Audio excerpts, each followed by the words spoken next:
Aujourd'hui, je voudrais partager le message sur Genèse chapitre 28, du verset 10 à 15. Je lis le passage d'aujourd'hui. Jacob partit de Beersheba et s'en alla à Charan. Il arriva dans un lieu où il passa la nuit, car le soleil était couché. Il y prit une pierre dont il fit son chevet, et il se coucha dans ce lieu-là. Il eut un songe, et voici une échelle était appuyée sur la terre, et son sommet touchait au ciel. Et voici les anges de Dieu montaient et descendaient par cette échelle. Et voici l'Éternel se tenait au-dessus d'elle, et il dit, je suis l'Éternel, le Dieu d'Abraham, ton père, et le Dieu d'Isaac. La terre sur laquelle tu es couché, je la donnerai à toi et à ta postérité. Ta postérité sera comme la poussière de la terre, tu t'étendras à l'Occident et à l'Orient, au septentrion et au Midi, et toutes les familles de la terre seront bénies en toi et en ta postérité. Voici, je suis avec toi. Je te garderai partout où tu iras, et je te ramènerai dans ce pays, car je ne t'abandonnerai point, et je n'ai exécuté ce que je te dis. Amen.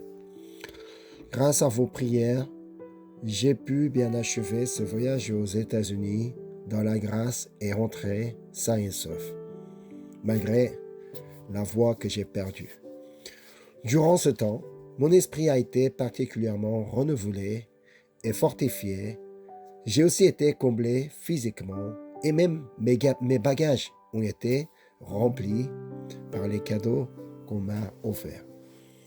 Je suis également très reconnaissant pour les mains aimantes qui ont offert une palanque d'amour en faveur du Tristias du Congo. Ils ont fait des offrandes. Ce qui me remplit surtout de reconnaissance, c'est que ce séjour aux États-Unis nous a permis de présenter notre mission francophone. De ce fait, le nombre de personnes qui intercèdent pour notre mission a encore augmenté. Dans l'attente de ce que Dieu accomplira cette année à travers notre Église, nous lui rendons toute la gloire. Ce qui m'a particulièrement touché lors de ma visite à l'Église de Grâce aux États-Unis, c'est ce qui s'est passé le jour de mon arrivée. À cause du décalage horaire, je n'ai pas pu dormir de la nuit. J'attendais donc l'heure de la prière de l'aube, qui commence à 5h15, et je prévoyais de quitter mon logement vers 4h50, car la maison missionnaire où je logeais se trouvait à environ 3 minutes de l'église. Je voulais donc arriver plus tôt que les autres pour prier, pour préparer le culte dans la prière. Mais en regardant par la fenêtre, j'étais très surpris. Il n'était même pas encore 4 heures que des voitures commençaient déjà à arriver à l'église. Pensant que j'étais peut-être en retard, je me suis rendu à l'église encore plus tôt. En arrivant, j'ai découvert que ces personnes étaient celles qui, dès l'aube, préparaient le petit déjeuner, assuraient le service de stationnement, se préparaient pour la louange et se répétaient pour la chorale. Voir ses frères et sœurs sortis si tôt pour préparer le culte m'a profondément touché et m'a apporté une grande grâce. Je prie et bénis que, afin que par notre manière de préparer le culte, les membres de notre Église puissent eux aussi transmettre une grande inspiration, une grâce abondante à ceux qui nous entourent. Regardons maintenant à nouveau la parole que Dieu a donnée à notre Église pour cette année. Hébreux chapitre 6, versets 11 et 12. Nous désirons que chacun de vous montre le même zèle pour conserver jusqu'à la fin une pleine espérance, en sorte que vous ne vous relâchiez point et que vous imitiez ceux qui, par la foi et la persévérance, héritent des promesses. Le Seigneur désire que chacun de nous le cherche avec diligence et qu'il obéisse avec empressement à sa parole. Car il veut que nous devenions des personnes qui imitent ceux qui ont hérité des promesses par la foi et la persévérance. Si nous sommes spirituellement paresseux, nous ne pourrions imiter personne. C'est pourquoi la semaine dernière, nous avons partagé un message sur Abraham, celui qui a hérité des promesses par la persévérance, et nous avons pris la décision de l'imiter. Aujourd'hui, je voudrais prendre un temps pour considérer Jacob, un autre homme qui a hérité des promesses par la foi et la persévérance. Jacob est celui qui a pris la bénédiction de droit d'aînesse de son frère jumeau Ésaü. Ésaü, rempli de colère, parce que Jacob avait trompé leur père et reçu la bénédiction à sa place, il cherchait à le tuer. Afin d'éviter un tel drame, sa mère Rebecca conseille à Jacob de quitter la maison pour un temps. Son père Isaac l'envoie alors chez son oncle maternel Laban. À ce moment-là, Isaac bénit Jacob en lui disant d'aller chercher une épouse dans la maison de son oncle Laban, et il le bénit avec la même parole que Dieu avait donnée à son père Abraham. C'est ce qu'on peut lire dans Genèse chapitre 28, versets 3 et 4. Que le Dieu Tout-Puissant te bénisse, te rend fécond et te multiplie afin que tu deviennes une multitude de peuples. Qui te donne la bénédiction d'Abraham à toi et à ta postérité avec toi, afin que tu possèdes le pays où tu habites comme étranger et qu'il a donné à Abraham. Cependant, il n'était sans doute pas facile pour Jacob d'accueillir cette promesse. En effet, il ne part pas dans le but de voir s'accomplir la promesse de Dieu, mais surtout pour fuir son frère qui cherche à le tuer. De plus, la distance entre Beersheba et Haran était considérable. Je vous montre la carte pour avoir l'idée de la distance. On estime cette distance à environ 750 km. Autrement dit, un voyage qui demande plus d'un mois de marche. Dans une telle situation, sans savoir s'il arrivera sain et sauf, ni ce qui l'attend une fois arrivé, comment pourrait-il espérer voir la promesse de Dieu s'accomplir? Mais pour aller droit au but, la promesse de Dieu s'accomplit bel et bien. Dieu le bénit, le fait croître et se multiplier et fait de lui une multitude de peuples. Tous les territoires que Jacob traverse sont ensuite donnés à ses descendants et ils deviennent la terre d'Israël jusqu'à aujourd'hui. Ce qui est important, c'est que Jacob emprunte ce chemin. Certes, la raison principale de son départ est sans doute le désir de sauver sa vie. Mais quoi qu'il en soit, il obéit à la parole de son père Isaac et part pour Haran. C'est précisément ce que souligne le passage biblique d'aujourd'hui. Genèse 28, verset 10. Jacob partit de Beersheba et s'en alla à Charan. Ce voyage ne garantissait absolument rien. Pendant tout ce mois de marche, il ne savait pas ce qui peut lui arriver. Au verset suivant, nous voyons même qu'il passe la nuit dehors sans abri. Au verset 11, il arriva dans un lieu où il passa la nuit, car le soleil était couché. Il y prit une pierre dont il fit son chevet, et il se coucha dans ce lieu-là. Le fait qu'il prend une pierre pour en faire son oreiller et qu'il s'allonge pour dormir signifie qu'il passe la nuit dehors, dans un endroit quelconque. Il se préoccupe certainement de ce qui l'attend à partir de ce moment-là. Et cette nuit-là est aussi remplie de crainte.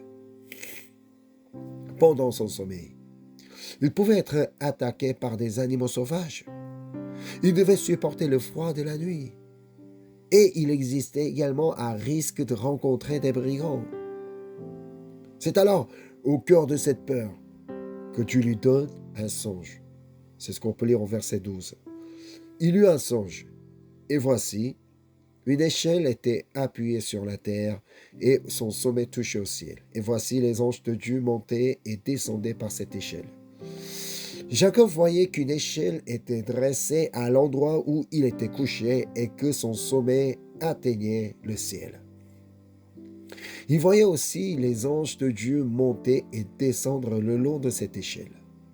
Autrement dit, Jacob pensait qu'il dormait seul. Ah, même le seul, mais en réalité, il n'était pas seul. Dieu, qui connaissait parfaitement toute la situation dans laquelle il se trouvait, envoyait ses anges pour le protéger. Lorsqu'il y avait un danger à cause des animaux sauvages, Dieu envoyait un ange qui descendait pour le protéger puis remontait. Lorsqu'il y avait un danger à cause des brigands, Dieu envoyait un ange qui descendait pour le garder puis remontait. Et pour le protéger du froid de la nuit, Dieu lui envoyait aussi ses anges qui descendaient pour veiller sur lui puis remontaient. Tout cela se passait précisément à cet endroit-là.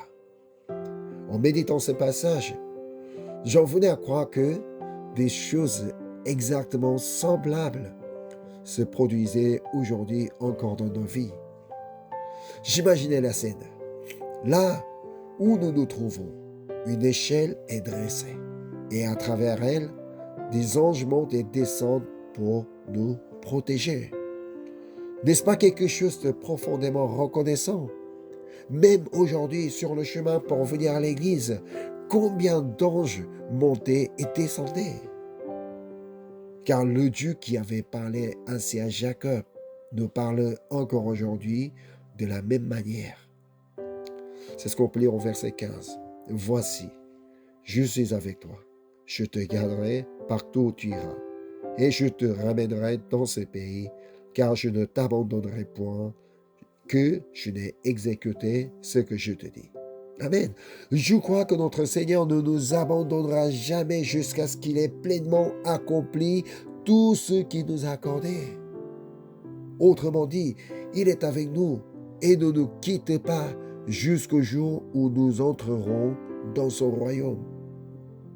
En fin de compte, ce que Dieu voulait de Jacob était simple. Moi, j'accomplirai entièrement ma promesse. Toi, fais-moi simplement confiance. Quelle était donc la promesse qu'il lui avait donnée? Regardons à nouveau les versets 13 et 14 précédents. Et voici, l'Éternel se tenait au-dessus d'elle et il dit, je suis l'Éternel, le Dieu d'Abraham, ton père, le Dieu d'Isaac. La terre sur laquelle tu es couché, je la donnerai à toi et à ta postérité. Ta postérité sera comme la poussière de la terre. Tu t'étendras à l'Occident et à l'Orient, au septentrion et au Midi. Et toutes les familles de la terre seront bénies en toi et en ta postérité. Il est nécessaire de se placer un instant du point de vue de Jacob, lui qui écoutait cette parole.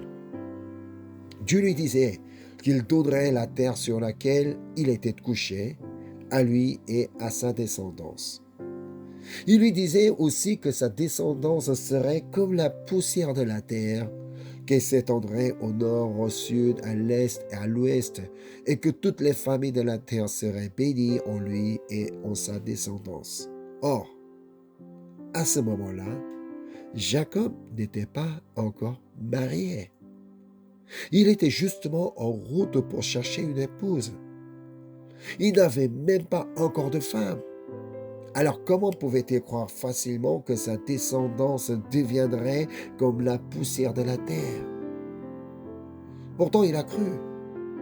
Il a cru que Dieu qui était avec lui à cet instant le garderait partout où il irait et ne l'abandonnerait pas. Il a cru que Dieu lui accorderait une épouse dans le pays de Haran, parce que Dieu est celui qui tient ses promesses. C'est pourquoi, en se réveillant de son sommeil, Jacob a fait la confession suivante. C'est ce qu'on peut lire au verset 16.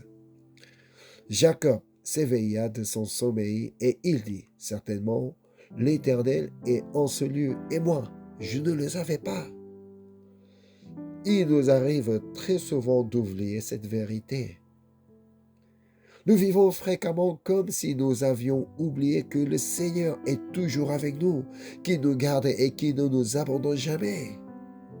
Il nous arrive aussi d'oublier que le Seigneur tient toujours ses promesses.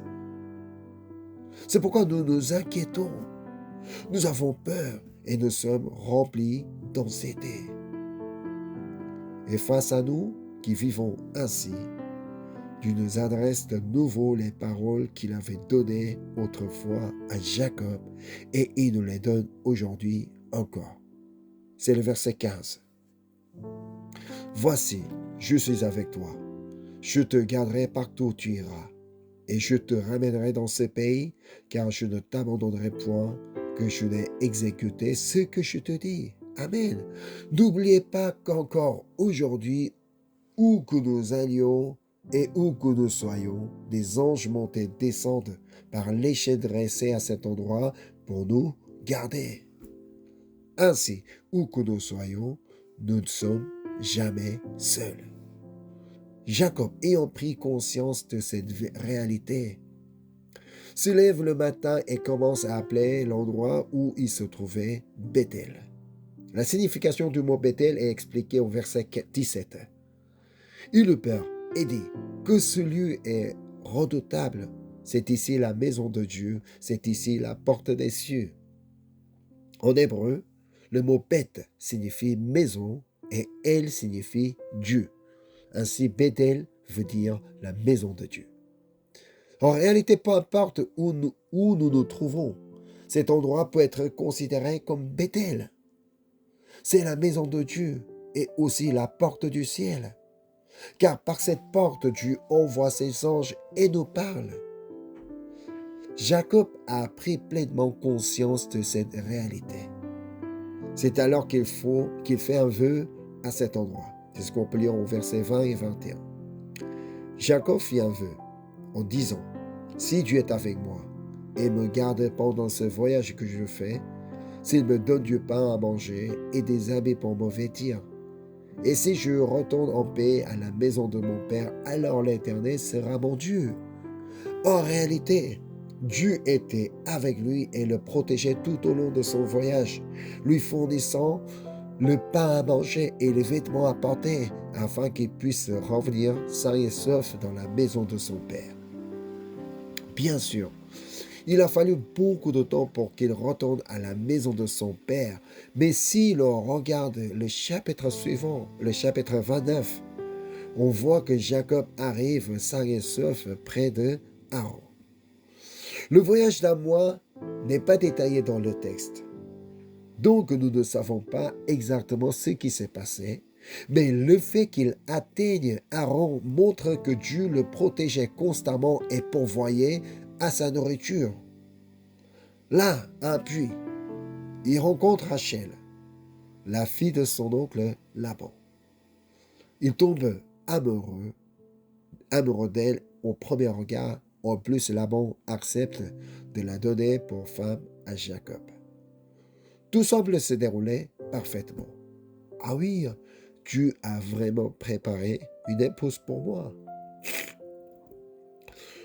Pour épouser Rachel, il travaille 7 ans chez son oncle. Et le texte dit que ces années lui paraissent comme quelques jours. Enfin, le jour arrive et il se marie avec Rachel. Mais au matin, en ouvrant les yeux, il découvre que la femme qui est à ses côtés n'était pas Rachel, mais sa sœur Léa. Lorsqu'il se plaint à son oncle, que répond Laban? Dans notre région, on ne marie jamais la cadette avant l'aînée.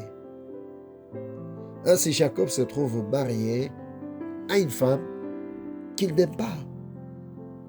Mais il ne se décourage pas et demande à nouveau Rachel pour épouse. Sous la condition de travailler encore 7 ans, il épouse Rachel et devient l'homme de 2 femmes. Le problème, c'est que pendant que Léa a 4 fils, Rachel n'en a aucun. Alors Rachel donne sa servante à Jacob pour qu'elle lui donne des enfants à sa place. Léa, voyant cela, ne veut pas rester en arrière et donne également sa servante à Jacob, qui a d'autres enfants. Ainsi, au cours de cette compétition entre 2 femmes et leurs servantes, Jacob obtient 11 fils. C'est alors que Dieu lui parle et lui dit de retourner dans son pays natal. Jacob part alors sans en informer Laban. Lorsqu'il apprend cela, Laban prend des hommes pour poursuivre Jacob et sa famille. Il est probable que Laban veuille rattraper Jacob par colère. Jacob a pris ses biens, il a emmené ses enfants et il a même emporté ses idoles. Mais quelle promesse Dieu avait-il faite à Jacob? Le verset 15 du passage d'aujourd'hui.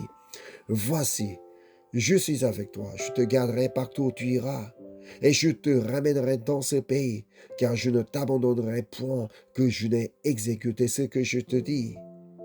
Ainsi, Dieu apparaît dans un rêve à Laban et lui dit de ne rien faire de mal à Jacob, protégeant ainsi Jacob.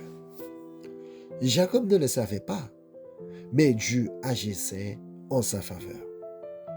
Il rencontre Laban, échange des salutations et se sépare de lui pacifiquement. Mais tous les problèmes n'étaient pas encore résolus. En effet, dans son pays natal, dans la maison de son père, son frère Ésaü, qui avait cherché à le tuer, était toujours présent. Sur le chemin, Jacob apprend que son frère arrive vers lui avec 400 hommes. Sachant que son frère vient avec une intention hostile, Jacob est terrifié et commence à prier Dieu. Voyons maintenant le contenu de cette prière. Genèse 32, versets 11 et 12. Délivre-moi, je te prie, de la main de mon frère, de la main d'Ésaü, car je crains qu'il ne vienne et qu'il me frappe, et avec la mère et les enfants. Et toi, tu as dit, je te ferai du bien, et je rendrai ta postérité comme le sable de la mer, si abondant qu'on ne saurait le compter. Voilà, on voit que Jacob a prié en s'accrochant à la parole de la promesse de Dieu. Si nous croyons que Dieu est fidèle, nous devons nous aussi nous appuyer sur la parole, sur sa parole dans la prière.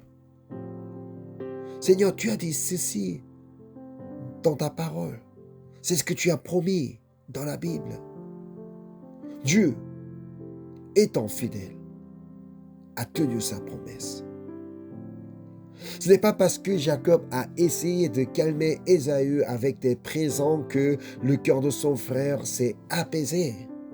Non, c'est Dieu lui-même qui a agi dans le cœur d'Ésaü pour qu'il pardonne à son frère, pour que son cœur soit apaisé. Car Dieu avait promis de protéger Jacob. C'était l'accomplissement de la promesse. Aujourd'hui encore, je crois que notre Dieu tient ses promesses. Même si nous ne voyons rien dans notre vie, il est au travail. Il est à l'œuvre. S'il a dit qu'il serait avec nous, il est avec nous. S'il a dit qu'il nous protégerait, il nous protège. S'il a dit qu'il ne nous abandonnerait pas, il ne nous abandonne pas. Je crois que tout au long de l'année 2026, Dieu sera avec nous, nous protégera et accomplira sa parole dans nos vies. Amen. Le Dieu qui a accompagné Jacob tout au long de son retour dans la maison de son père a finalement tenu sa promesse. Il a multiplié sa descendance comme la poussière de la terre. Et il a donné à Jacob possession de toutes les terres qu'il avait foulées. Ainsi, en suivant l'exemple de Jacob, qui a reçu l'héritage de la promesse par la foi et la persévérance, nous pouvons, tout au long de l'année 2026, avancer avec confiance en Dieu qui accomplit ses promesses. Que vous et moi soyons bénis pour vivre ainsi au nom de Jésus-Christ. Amen. Aujourd'hui alors, cherchons à imiter Jacob. Jacob qui a cru en promesse de Dieu, qui s'est accroché à la promesse de Dieu. Alors accrochons-nous aussi à la promesse de Dieu et nous verrons cette année les œuvres de Dieu, la façon dont Dieu accomplit ses promesses. Amen. Je vous invite à la prière. Je vais prier. Seigneur, merci. Merci pour ta grâce. Merci pour ton amour. Merci pour le message que tu as donné à chacun de nos seigneurs. Nous voulons imiter Jacob, qui a reçu, qui a hérité tes promesses, Seigneur, dans sa vie. Seigneur, nous voulons aussi faire confiance en ta parole, Seigneur. Nous voulons aussi croire que tu es fidèle à ta promesse, Seigneur. Nous voulons vraiment croire que tu accomplis, que toutes tes paroles, Seigneur, que nous voulons croire que tu es à l'œuvre. Merci, Seigneur, parce que tu es là partout où nous sommes et que tu as dressé une échelle par laquelle tu envoies tes anges pour nous protéger, Seigneur. Nous ne voulons jamais oublier ça. Nous voulons toujours être en paix et que nous voulons toujours être rassurés, étant donné que tu es toujours avec nous. Merci, Seigneur, parce que tu es là. Tu es là surtout pour accomplir tes promesses, Seigneur. Nous ne voulons jamais oublier ça. Nous voulons toujours faire confiance en toi, Seigneur. Nous voulons continuellement marcher avec toi, Seigneur. Merci encore une fois pour ta parole, pour ton amour, pour ta grâce. Je te prie au nom du Seigneur Jésus-Christ. Amen.